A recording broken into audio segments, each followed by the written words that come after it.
ನಮಸ್ಕಾರ, ಪ್ರಜಾವಾಹಿನಿಗೆ ಸ್ವಾಗತ. ನಾನು ರಜನಿಶ್ರೀ.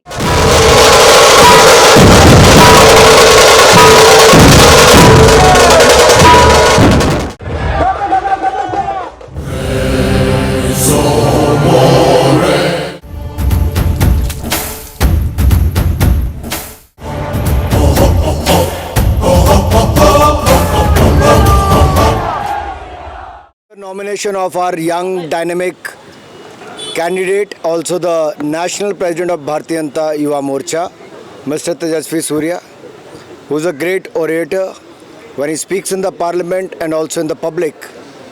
He is one of the finest young leaders BJP have today, and I am sure Bangalore South, which is known as a hub of Bharatiya Janata Party, is going to create a history by defeating the rival candidate by the highest margin ever.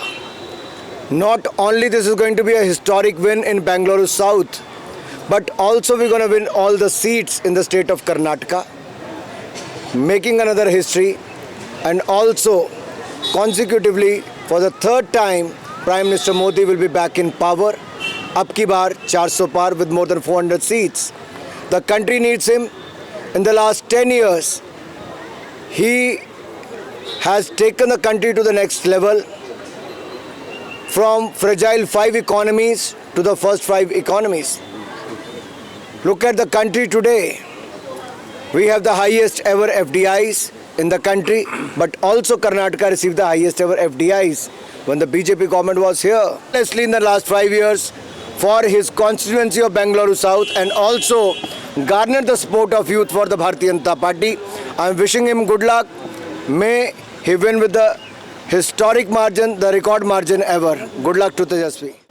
ಎಲ್ರಿಗೂ ನಮಸ್ಕಾರ. ಇವತ್ತು ಬೆಂಗಳೂರು ದಕ್ಷಿಣ ಲೋಕಸಭಾ ಕ್ಷೇತ್ರದ ಭಾರತೀಯ Janata party ಅಭ್ಯರ್ಥಿಯಾಗಿ ಎರಡನೇ ಬಾರಿಗೆ ನಾಮಪತ್ರವನ್ನು ಸಲ್ಲಿಸುವಂಥ ಸೌಭಾಗ್ಯ ಪಾರ್ಟಿಯ ನಾಯಕರು ನರೇಂದ್ರ ಮೋದಿಯವರು, ಪಾರ್ಟಿಯ ಕಾರ್ಯಕರ್ತರ ಆಶೀರ್ವಾದ ಇವತ್ತು ಈ ಅವಕಾಶ ನನಗೆ ಸಿಕ್ಕಿದೆ.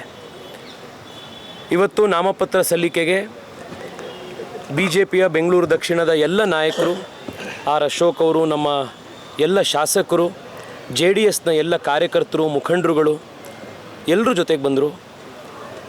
ಸಹಸ್ರಾರು ಸಂಖ್ಯೆಯಲ್ಲಿ ಬೆಂಗಳೂರು ದಕ್ಷಿಣದ ಜನ, ಬೆಂಗಳೂರಿನ ಜನ ಬೆಳಗ್ಗೆ ಬಂದು ಆಶೀರ್ವಾದ ಮಾಡಿದ್ರು.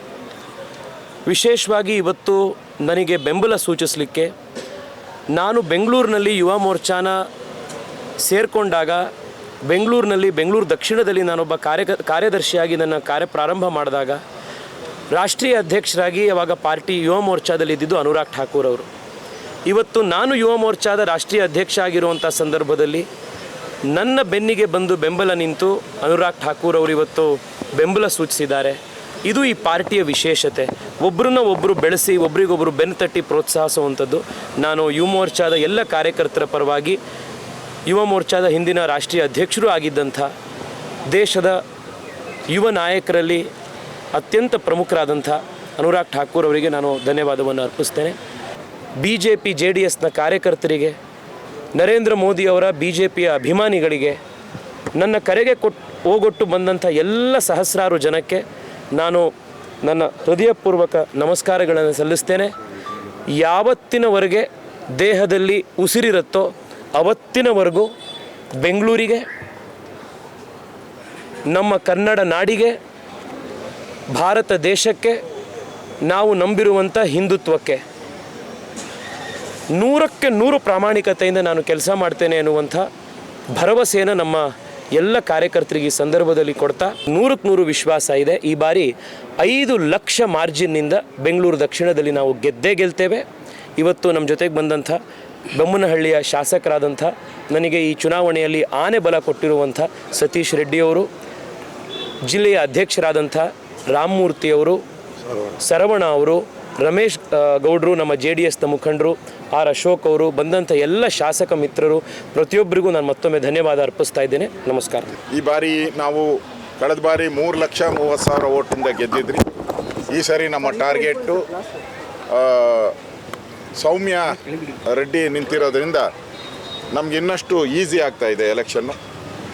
ಕಳೆದ ಬಾರಿ ಅವರು ಹರಿಪ್ರಸಾದ್ ಅವರು ಹಾಕಿದರು, all India leader Hariprasad. National leader, ವಿರೋಧ ಪಕ್ಷದ ಎಲ್ಲ ನಾಯಕರಾಗಿದ್ದರು. ಅವರ ಮೇಲೇ 3,30,30,000 ನಾವು ಗೆದ್ದಿದ್ರಿ. ಇವರ ಮೇಲೆ ಇನ್ನೂ 5 ಲಕ್ಷ ಲೀಡಲ್ಲಿ ಆರಾಮ್ಸೆ ನಾವು ಗೆಲ್ತೀವಿ. ಯಾಕಂದರೆ ಕಳೆದ 10 ವರ್ಷದಲ್ಲಿ ಮೋದಿ ಮಾಡಿರುವಂಥ ಸಾಧನೆಗಳು, ವಿಶೇಷವಾಗಿ ನಮ್ಮ ತೇಜಸ್ವಿ ಸೂರ್ಯ ಬೆಂಗಳೂರನ್ನು ಧ್ವನಿಯನ್ನು ಪಾರ್ಲಿಮೆಂಟಲ್ಲಿ ತೆಗೆದಂಥವರು, ಕರ್ನಾಟಕದ ಧ್ವನಿಯನ್ನು ಪಾರ್ಲಿಮೆಂಟಲ್ಲಿ ತೆಗೆದಂಥವ್ರು, ಎತ್ತದಂಥವರು ತೇಜಸ್ವಿ ಸೂರ್ಯ ಒಬ್ಬರೇ. ತೇಜಸ್ವಿ ಸೂರ್ಯ ಅವರ ಒಂದು ನಾಮಪತ್ರವನ್ನು ಸಲ್ಲಿಸುವಂಥ ದಿನ. ದಕ್ಷಿಣದಲ್ಲಿ ಇವತ್ತು ಜನಸಾಗರ ಹರಿದು ಬಂದಿದೆ. ಇವತ್ತಿನ ಒಂದು ರ್ಯಾಲಿಯನ್ನು ನೋಡಿದಾಗ ಕಳೆದ ಸಲ 3.5 ಲಕ್ಷ ಮತಗಳ ಅಂತರಿಂದ BJP ಇಲ್ಲಿ ಗೆದ್ದಿತ್ತು. ಈ ಸಲ ನರೇಂದ್ರ ಮೋದಿಯವರು ಮತ್ತೊಮ್ಮೆ ಪ್ರಧಾನಿ ಆಗಬೇಕು ಅಂತೇಳಿ 5 ಲಕ್ಷಕ್ಕಿಂತ ಹೆಚ್ಚು ಲೀಡಲ್ಲಿ ನಮ್ಮ ದಕ್ಷಿಣದಲ್ಲಿ ತೇಜಸ್ವಿ ಸೂರ್ಯ ಅವ್ರು ಗೆಲ್ತಾರೆ. ನೋಡಿ, ಇವತ್ತು ಕಾಂಗ್ರೆಸ್ ಫೇಲ್ಯೂರೇ ಒಂದು ದೊಡ್ಡ ವಿಷಯ. ಯಾಕಂದರೆ ಬೆಂಗಳೂರಲ್ಲಿ ಕುಡಿಲಿಕ್ಕೆ ನೀರಿಲ್ಲ, ಅವ್ರು ಕೊಟ್ಟಂಥ ಗ್ಯಾರಂಟಿಗಳು ಫೇಲ್ಯೂರ್ ಆಗಿದೆ. ಆದ್ದರಿಂದ ಜನ ಅವ್ರ ಮೇಲೆ ಇಟ್ಟಂಥ ಭರವಸೆ ಇವತ್ತು ಪೂರ್ತಿಯಾಗಿ ಜನ ನಂಬಿಕೆ ಕಳ್ಕೊಂಡಿದ್ದಾರೆ. ಏನಿದ್ರು ಮೋದಿಯ ಗ್ಯಾರಂಟಿ ಬಗ್ಗೆ, ಮೋದಿಯವರು ಕೊಡೋಂಥ ದೂರದ ಒಂದು ವಿಷನನ್ನು ಇಟ್ಕೊಂಡು ಕೊಡೋವಂಥ ಗ್ಯಾರಂಟಿಗಳ ಬಗ್ಗೆ ಮಾತ್ರ ಜನಕ್ಕೆ ನಂಬಿಕೆ ಇದೆ. ಆದ್ದರಿಂದ ಭಾರತೀಯ ಜನತಾ ಪಾರ್ಟಿ ಗೆಲ್ಲುತ್ತೆ. ಬೆಂಗಳೂರಲ್ಲಿ 3ಕ್ಕೆ 3 ಗ್ರಾಮಾಂತರ ಮತ್ತು ಆ ಭಾಗದಲ್ಲಿರುವಂಥ ಒಂದು ಬೆಂಗಳೂರು, ನಮ್ಮ ಚಿಕ್ಕಬಳ್ಳಾಪುರ, ಕೋಲಾರ ಅಷ್ಟು ಕೂಡ ಈ ಸಲ ಈ ಭಾಗದಲ್ಲಿರುವಂಥದ್ದು ಗೆಲ್ತದೆ.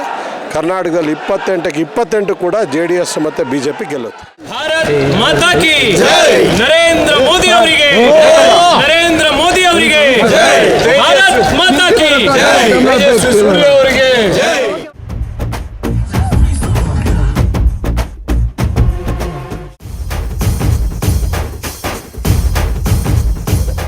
ಲೇಟೆಸ್ಟ್ ಅಪ್ಡೇಟ್ಸ್ಗಳಿಗಾಗಿ ಈ ಕೂಡಲೇ ಪ್ರಜಾವಾಹಿನಿ ಚಾನೆಲ್ನ ಸಬ್ಸ್ಕ್ರೈಬ್ ಮಾಡಿ ಹಾಗೂ ಬೆಲ್ ಬಟನ್ನ ಕ್ಲಿಕ್ ಮಾಡಿ. ನಿರಂತರ ಸುದ್ದಿಗಾಗಿ ಇನ್ಸ್ಟಾಗ್ರಾಮ್, ಫೇಸ್ಬುಕ್, ಟ್ವಿಟರ್ನಲ್ಲಿ ಪ್ರಜಾವಾಹಿನಿ ಚಾನೆಲ್ನ ಫಾಲೋ ಮಾಡಿ.